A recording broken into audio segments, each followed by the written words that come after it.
अनेक लोकांची इच्छा होती, पण ती इच्छा पूर्ण होऊ शकली नाही.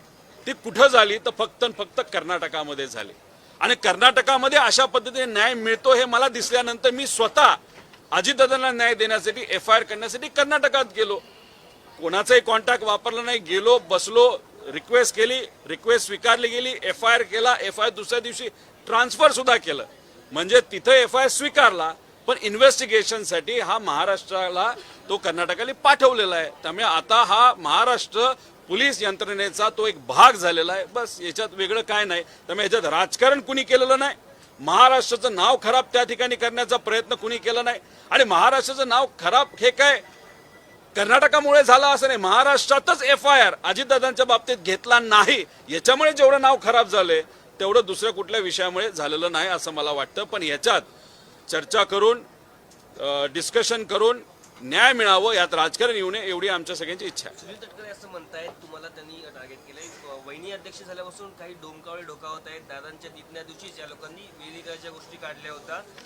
महाविकास आघाडीचे जेव्हा स्नेहभोजन झालं तेव्हा हे महाभाग गेले देखील नाहीत. यांनी काय सांगावं, हे मला टार्गेट करतायत. काय काय काय परत महाविकास आघाडी जेव्हा स्नेहभोजन होतं तेव्हा हे महाभाग गेलेले नाहीयेत. महाविकास आघाडी कधी स्नेह होतं? आता 2 दिवसापूर्वी झालं ना वायबीला.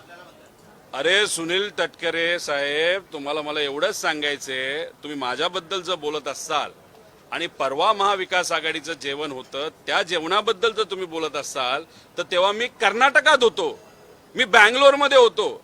अजितदादांबद्दल FIR महाराष्ट्रात ज्याच्यात तुम्ही सत्तेत आहात या महाराष्ट्रामध्ये FIR होत नव्हता, म्हणून मी कर्नाटकात 1000-2000 किलोमीटर जाऊन तिथं FIR करत होतो. तिथं असल्यामुळे मला इथं जेवायला कसं येता येईल. आणि मी काय VSRचं विमान वापरत नाही की आज इकडं की उद्या तिकडं. त्यामुळे उगाच काहीतरी पतंग उडवत बसला आणि माझं नाव घेऊन बोला ना, महाभाग वगैरे असले कशाला. मी डायरेक्ट बोलतो, सुनील तटकरे आणि प्रफुल्ल पटेल हे अजितदादांचा पक्ष ताब्यात घेण्याचा प्रयत्न त्या ठिकाणी करतात. मी डायरेक्ट बोलतो, त्यांच्यात हिंमत नाही का बोलायला. उगाच हवेत गोळ्या मारत बसलेत. त्यामुळे मी जेवायला का नाही गेलो हे आता या ठिकाणी मी आपल्या सर्वांना सांगितलं. तुम्ही सत्तेत असून दादांचं इन्व्हेस्टिगेशन योग्य पद्धतीने व्हावं यासाठी तुम्ही काय केलंय?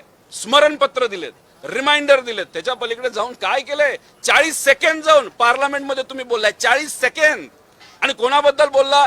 एव्हिएशन मंत्री साहेबांना मी भेटून रिक्वेस्ट केली. अरे एव्हिएशन मंत्र्याचं VSRचं नातं आहे, आर्थिक पण आणि व्यक्तिगत पण. हे तुम्हाला काय कळत नाही का? त्यामुळे ज्या विषयामध्ये तुम्हाला इंटरेस्टच नाही, दादांना न्याय देण्यासाठी तुम्हाला इंटरेस्टच नाही, मग कशाला या विषयामध्ये जाता? उद्या जर कुठल्या बोंधूबाबाली सांगितलं मग कुठं काय केलं तर ती वेगळी गोष्ट. पण त्यांचा आणि बोंधूबाबाचा विषय, आमचा विषय दादांबद्दलचा आहे, महाराष्ट्राच्या स्वाभिमानाचा आहे. आणि महाराष्ट्राची जनता मागते की दादांना न्याय मिळाला पाहिजे. यासाठी आम्ही जो काय करायचा असेल तो प्रयत्न त्या ठिकाणी केलेला आहे आणि उद्या जाऊन करणार सुद्धा आहोत. एक तर फक्त प्रयत्न मी, अमोल मिटकरी व इतर काही लोकांनीच केला असं नाही. महाराष्ट्रामध्ये असणारे तुमच्यासारखे जे सर्व प्रेसचे लोक आहेत, मीडियाचे लोक, यांनी सुद्धा ताकद दिली. लोकांनी पाठबळ असतो तर मग काय झालं असतं? तसंच रटाळ काय गोष्टी झाल्या असत्या. दादांना काही दिवसांमध्ये लोक विसरणार नाही, काही नेते विसरून गेले असते. पण खरं काय घडलं हे लोकांना माहिती पाहिजे. आणि आम्ही जो प्रयत्न केला, लोकांनी जो प्रयत्न केला, सोशल मीडियामधून सुद्धा लोकांचा उठाव झाला, मीडियाने प्रयत्न केला. त्यामुळे आता तरी या लेवलचं यश आपल्याला मिळालेलं आहे. आता याच्या पुढे कसा हा विषय घेऊन जायचा ते बघायचं. शेवटी सत्ता नसताना मर्यादा असतात, पण सत्ता नसताना मर्यादा असताना सुद्धा आम्ही लढलो. सत्ता आज असली असती तर आतापर्यंत जो कोणी जबाबदार आहे त्याला पकडून जेलमध्ये टाकला असता. पण ठीक आहे, आज सत्ता नाही, काही दिवस असेच राहतात असं नाही. आज विरोधात असताना सुद्धा आम्ही प्रयत्न केलं. सत्तेत गेल्यानंतर हे जे काही सिस्टमच्या विरोधात आमची लढाई आहे, ही जी सिस्टम झाली की नेत्यालाच न्याय मिळत नाही तर मग गरिबाचं काय? ते कुठल्याही विभागामध्ये घ्या, उद्या जाऊन ही लढाई सिस्टमच्या विरोधात असणार एवढं मात्र त्या ठिकाणी आम्हाला कळलं. जेव्हा सत्तेत येऊ तेव्हा लोकांनाही न्याय देऊ आणि दादांनाही न्याय देऊ एवढंच या ठिकाणी सांगतो. 2 महिने सातत्याने तुम्ही पाठलाग करताय पण आणि सभागृहात तुम्ही हा सगळं पाठलाग मांडला, पण तरी सुद्धा न्याय मिळत नाही. ही न्यायाची अपेक्षा तुम्हाला कधी पडत? आज रिप्लाय मिळाला, उत्तर मिळालं. FIR कर्नाटकाली जो केलेला आहे त्यात काही कम्युनिकेशन तिथं झालं होतं, पण ते नंतर रिप्लायमध्ये क्लिअर झालं.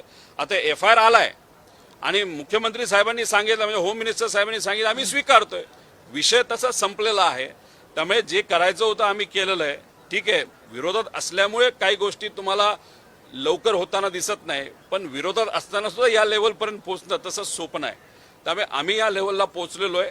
अजून पुढे जात असताना अजून कसं काय करता येईल, काय अजून नवीन मुद्दे घेऊन दादांना न्याय देण्यासाठी तो जे पुराव्याच्या माध्यमातून CID नाही तर CBI जे जे काय लोकांना द्यावं लागेल ते आम्ही माहिती त्यांना त्या ठिकाणी देऊ. दुर्दैव असं CID असं म्हणतंय की AIBचा रिपोर्ट फायनल रिपोर्ट येऊ द्या मग आम्ही इन्व्हेस्टिगेशन करू. अरे CIDला हे माहित नाही का 9 असे प्रस्ताव आहेत हे ऍक्सिडेंट्स आहेत ज्याचे गेले 3-3 वर्ष झाला अजून रिपोर्ट आलेला नाही. मग 3 वर्ष काय आम्ही थांबणार का? एवढं काय वेळेत का आम्ही? त्यामुळे AIB काही केलं निवांत बसेल असं जर AIBला वाटत असेल तर ते वेगळ्याच दुनियामध्ये आहे. आणि CIDला मला सांगायचंय AIBच्या रिपोर्टसाठी तुम्हाला थांबायचं कारण नाही, कारण की AIB वेगळ्या दृष्टिकोनातून त्या ठिकाणी तपास करते टेक्निकल आणि तुम्ही क्रिमिनल अँगल बघणार आहात. त्यामुळे क्रिमिनल अँगलला AIB साठी थांबायचं कारण काय? मग CID काहीतरी फालतू उत्तर देत आहे. आता CBI कडे हा प्रस्ताव गेल्यानंतर कदाचित CBI अजून खोलात जाऊन योग्य दिशेने या विषयाला घेऊन जातील असं मला वाटतं. पण CBIला ते स्वीकारलं तर पाहिजे. सुशांत सिंग राजपूत तर 2 दिवसात स्वीकारलं जातं आणि इथं मात्र काही स्वीकारलं जात नाही. हा जो काही विरोधाभास आहे हा मात्र त्या ठिकाणी आम्हाला कळत नाही.